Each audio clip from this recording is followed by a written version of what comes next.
Hi everyone, welcome back to my channel. I hope you're doing well. Today we're going to be doing a bookshelf scavenger hunt to find my next read. So I've seen this video all over BookTube, I'm sure you guys have as well. It's a fun little challenge to help you pick your next read, and I recently reorganized all my bookshelves. I brought you guys along, so if you haven't seen that video, go check it out. But I have just been really excited to kind of do this with my fresh new shelves. The only issue is that I've been doing a series called Read and Release, where I read through all the physical TBR books on my shelves and try and unhaul as many of them as possible.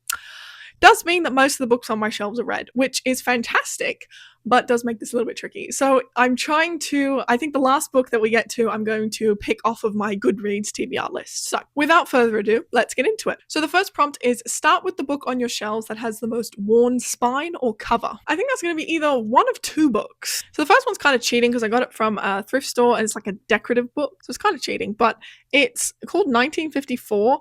It's a cloth-bound edition. It's actually not terrible, but it's like a little bit wiggly. You know how they get. Is this book in French? No. Okay, it's not in French. So that's good. This one is honestly worse, which is sad. This is Harry Potter and the Half-Blood Prince. This is my original edition that I read when I was a kid. I remember it does actually say, I'd never noticed before on the back, used like new. It was a lot more like new. I'll never forget this because it was sitting on my bedside table, and my brother, if anyone has a brother, you understand this. He came in and he was mucking around and he spilt water all over my book and I nearly killed him. But the back cover is like kind of coming apart a bit. So yeah, I think we'll go with the Half-Blood Prince. The next prompt is find a book with a similar color cover to this. It's kind of bad because the two I can see already are both other editions of Harry Potter. I don't know that. Oh, Heir of Fire is kind of close. I actually have a lot of green books. The Sense and Sensibility count? No, I think Heir of Fire is going to be the closest. This is the trouble with box sets. Alright, so next one I'm going with is Heir of Fire. I think it is a pretty good match to Harry Potter and the Half-Blood Prince. Okay, so the next prompt is find another book by an author with the same first initial. I think this might be slightly cheating if I pick a Sarah J Maas book, because that's like 3/4 of my shelves over here. So I'm going to pick a different author. So an author starting with S.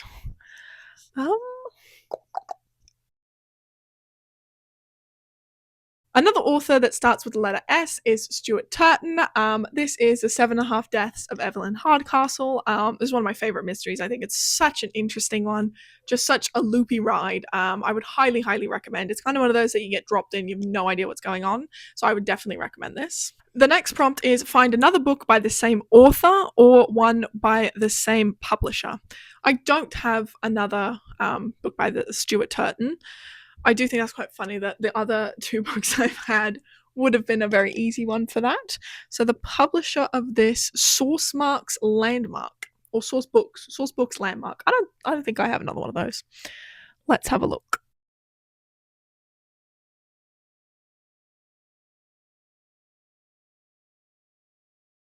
I don't have any other books by this publisher. So I've never even heard of this publisher. So I'm going to put this one back and I'm going to pick another S book, which I just noticed I have, which is Piranesi by Susanna Clarke, which I love this book. Highly, highly recommend this one as well. Again, this happens when you love all the books on your shelves. I recommend all of them. So this is published by... So this is published by Bloomsbury. A lot easier task. The difficult thing will be trying not to take another Sarah J Maas, which I'm trying to avoid.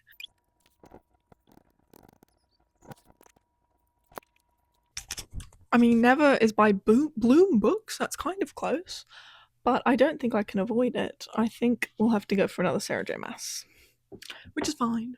Let's see. Let's go with A Court of Frost and Starlight.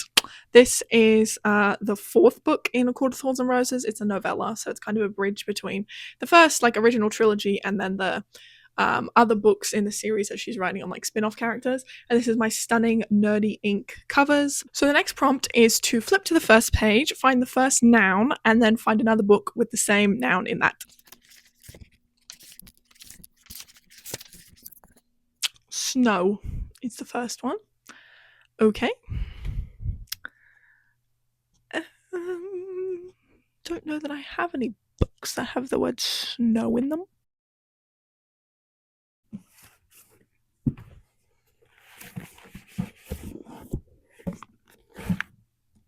Okay, so I don't have any books with the word snow in it, but I was kind of thinking of Winter, which is a Snow White retelling, and the second noun in A Court of Frost and Starlight is Winter. So I think that counts. That's fine.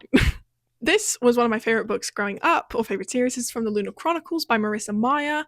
This is like a sci-fi fantasy twist on classic fairy tales. The next prompt is to flip to the first page of the last chapter and pick the first verb on there and find either a title or cover art that matches that. So let's look. Oh my goodness, you guys, these are long books. It's 800 pages. Also, like, as a main e-reader now, looking at the font choice on this is so fun. Like, there's such a crazy font. I can't imagine reading this, but, you know, we weren't as picky back in the day. The first verb on the first page of the last chapter in Winter is smiled. So, I don't know that I have anything with smiled in it, but we'll look. Okay, I definitely don't have any books that have smiled in the title, but I do have my edition of Harry Potter and Goblet of Fire with Dobby smiling, little cutie.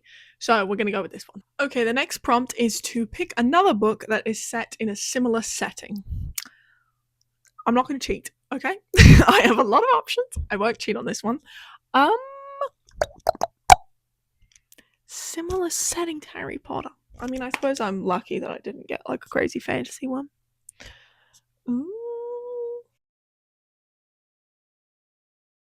I honestly think I'm gonna go with the Sherlock Holmes companion because Sherlock Holmes kind of has a similar vibe, you know?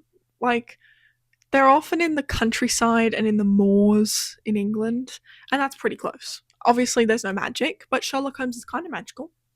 So, this is what we're gonna do. And yeah. Okay, and the last prompt is to pick another book with the same publication year as this one. So, let's have a look. This book was first published in 2009 and then next published in 2014, like this edition. So we're going to go with 2009, and if I can't find any books on my Goodreads TBR that were published in 2009, we'll try and find something in 2014. Let's give it a go.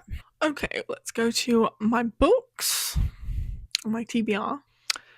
Can we search by year? Hopefully. Date published. Look at that. 2009. Why did I sort it by most recent? That was a silly idea.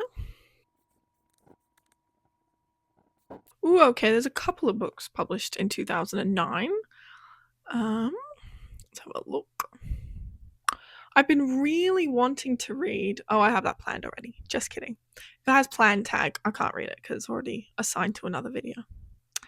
I feel like Wolfhall might be assigned to another video too, but if it isn't, I will definitely read that. Okay, so we have Wolfhall by Hilary Mantel. I've been really looking forward to reading that one. That's a chonker one, but I'm excited for that. The Greek Island Killer by Frances Lloyd. Very different ends of the spectrum there. Definitely will read that one as well. And then I haven't finished this one, so I suppose I could finish this one at this video too. Okay, that's a good roundup there. All right, so we've got those 3 books. Let's get to reading. Alright guys, I am back. I have read all of my Scavenger Hunt books, and I have some thoughts. So the first one I read was the Sherlock Holmes Companion by Daniel Smith. This I gave 4 stars. This was on my physical TBR, but I did end up unhauling it. So this is kind of a collection of all of the Sherlock Holmes stories, as well as kind of a background of each of the characters and Arthur Conan Doyle himself. I think this was a really interesting book. I just didn't really see the rereadability of it being very high for me. And so for that reason, I decided to give it away. As well, the way that it was structured was quite interesting. Like, all of the story recaps are told in kind of a narrative way. So you can kind of get away with reading the companion guide if you haven't read all of Sherlock Holmes' work. but for me, I just didn't really see myself being able to use it as a reference guide the way it was written, and I just think someone else will enjoy it much more to get it as a first time read rather than me keeping it in case I want to look back on it. The next book I read was The Greek Island Killer by Frances Lloyd. I ended up giving this 3.5 stars, and this was off my Kindle TBR. So this follows a detective and his wife who are going on a kind of belated honeymoon because their original honeymoon was cancelled because he had to be on a case. So it's finally an excuse for him to unwind and not do any detectiving. I'm sure, as you can tell from the title, that was not what happened. So him and his wife go to this island with a bunch of other people that are all kind of on the same all-inclusive package, and one of them turns out to be a murderer. So he is figuring out what happened, chasing them down. It's a little bit like Lucy Foley almost, with a very kind of locked room mystery where everyone's on an island and it can only be these people. And then naturally, I think there's a storm, I can't quite remember, so no one can come and help them at the island. There's no, ambulance, nothing like that, no police. So naturally the detective has to work it out, and the wife is not super happy. But overall, I did enjoy this. It was a fun little kind of audiobook to listen to. I did enjoy this more than most of the other murder mysteries on my Kindle TBR, but it is definitely a popcorny book, nothing like high literature, but it was a lot of fun. It is part of a series, and I think I will continue it because it just had a little extra something. I think it was probably the relationship between the detective and his wife, and just their kind of like English sarcastic banter I quite enjoyed. So I could definitely see myself continuing the series, but definitely as an audiobook series. The last book I read was Wolfhall by Hilary Mantel, and I gave this 5 stars. I absolutely adored it. So this book is set in the Tudor time period, and it follows Thomas Cromwell, who is like a lawyer of a cardinal in the Catholic Church in England, and it follows his kind of journey as the King of England, King Henry VIII, is trying to get out of his first marriage to Catherine of Aragon and get on with Anne Boleyn. So we're kind of seeing the fall of, or the rise of the Church of England, I should say, and it's shown from Thomas Cromwell's perspective, who is kind of shown to be quite harsh and cruel in history. And this is kind of a spin on that, where he is the good guy, and so seeing kind of his motives and thoughts behind it. I confess I don't know a lot about the ins and outs of Tudor history, but I absolutely loved this book. I found it so interesting. It's quite long, it's a tome, and it took me a while to read, but I really enjoyed kind of savoring it and not rushing through it. I loved hearing all the like intricate details of the politics of this time. Obviously, it was a very interesting period of time, but also just the, ins and outs of the Catholic Church and the procedures that are going on there, and then royal protocol and what all of that was like was very interesting. And then I always really love kind of an old setting in England. I don't know what it is, but I have such a soft spot for it. Obviously set many years after this, but I loved reading some of the murder mysteries I read last year, which was set in Victorian England. And this, even though it's like set in the 1500s, is a very similar vibe and has very similar parts that I quite enjoy. So it was really interesting reading about that, and I loved just spending time in that world and that time period.